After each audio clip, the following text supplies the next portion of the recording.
नमस्कार दोस्तों, चलिए आज बात करते हैं भगवान शिव जी की। तो शिव जी को तो सभी ने देखा हुआ होगा, मूर्ति बहुत सारे लोग शिव जी को मानते हैं, पूजा करते हैं।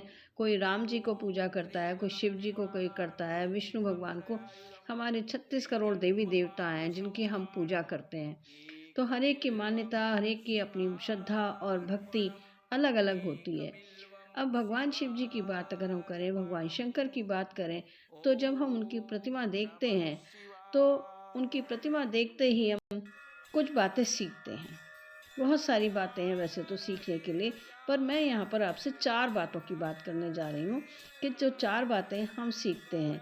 तो आपने कभी कुछ ध्यान से देखा है कि भगवान शंकर की जो प्रतिमा है, उसमें क्या-क्या है?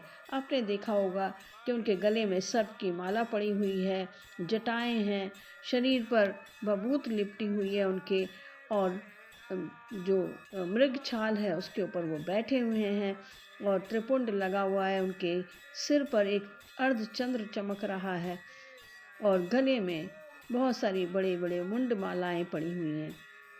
इनको देख करके हम क्या सीख लेते हैं? तो पहले तो बात करें अगर हम, चलिए बात शुरू करते हैं कि कहाँ से, कि हमने भगवान शंकर से जो उनकी प्रतिमा को देखकर 4 बातें सीखी, तो वो 4 बातें क्या-क्या थीं? तो देखते हैं, लेकिन उससे पहले अगर आपने अभी मेरे चैनल को सब्सक्राइब ना किया हो, तो सब्सक्राइब कर दीजिए, और अगर वीडियो पसंद आए तो लाइक और शेयर करना ना भूलें। धन्यवाद। तो जो 4 बातें हम सीखते हैं भगवान शंकर की प्रतिमा को देख करके, वो हैं, पहला तो उनके गले में पड़ी हुई सर्प की माला। ये माला हमें सिखाती है कि अहंकार को नियंत्रण में रखें, ईगो को अपने को काबू में रखें, कभी भी किसी भी बात को लेकर के घमंड ना करें, क्योंकि सर्प जो है वो बहुत ही विषधर होता है, और अ, उसके बारे में अगर हम देखें तो भगवान ने अपने गले में उसको धारण किया हुआ है। हमें सीखने के लिए मिलता है कि हमें अहंकार कभी भी नहीं करना चाहिए। दूसरी चीज़, हम देखते हैं कि भगवान शंकर के त्रिनेत्रधारी हैं भगवान शंकर, और तीसरी आँख उनकी है, जो कि हमेशा नहीं खुलती है, कभी-कभी ही खुलती है वो।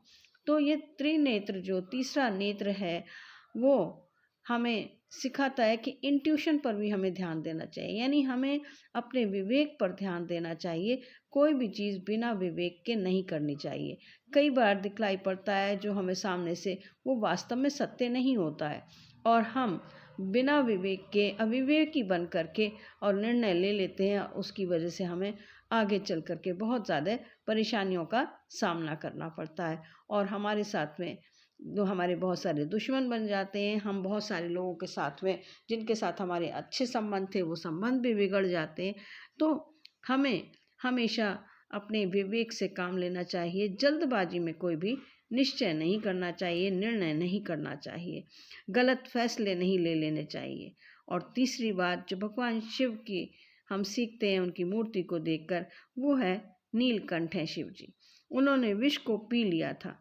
आज के समय में सभी को छोटी-छोटी बातों पर क्रोध आ जाता है, बड़ी जल्दी क्रोध आ जाता है, तो हमें उस क्रोध को पीना सीखना है। क्रोध की जगह प्यार और विनम्रता से सामने वाली की प्रतिक्रिया को ग्रहण करें और उसका रिस्पॉन्स दें, उसके प्रति हम प्रतिक्रिया दें। अगर हम प्यार से और विनम्रता से उसकी बात को जवाब देंगे, तो हमारी कभी भी हमें क्रोध नहीं आएगा, और हम दूसरों को अपना ज़्यादा से ज़्यादा बना सकेंगे। और चौथी, जो अंतिम बात आज मैं बताने जा रही हूँ, वैसे तो बहुत सारी बातें हैं, लेकिन जो चौथी बात मैं बताने जा रही हूँ, जो शिव जी के मूर्ति को देखकर हम सीखते हैं, शिव जी के मस्तिष्क पर सजा हुआ चंद्रमा। ये चंद्रमा शांति का प्रतीक है। मन को चंद्रमा की तरह शांत रखना सीखें, शीतलता प्रदान करता है ये।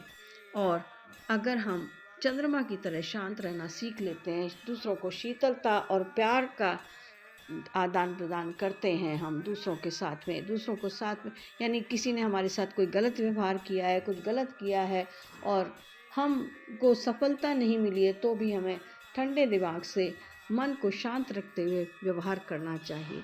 तो ये 4 बातें उम्मीद है आपको पसंद आई होंगी, और आप अपने जीवन में उसको लागू करके और अच्छे से अपने आप को इस जीवन में सफल बनाएंगे। धन्यवाद। फिर मिलते हैं अगले वीडियो के साथ।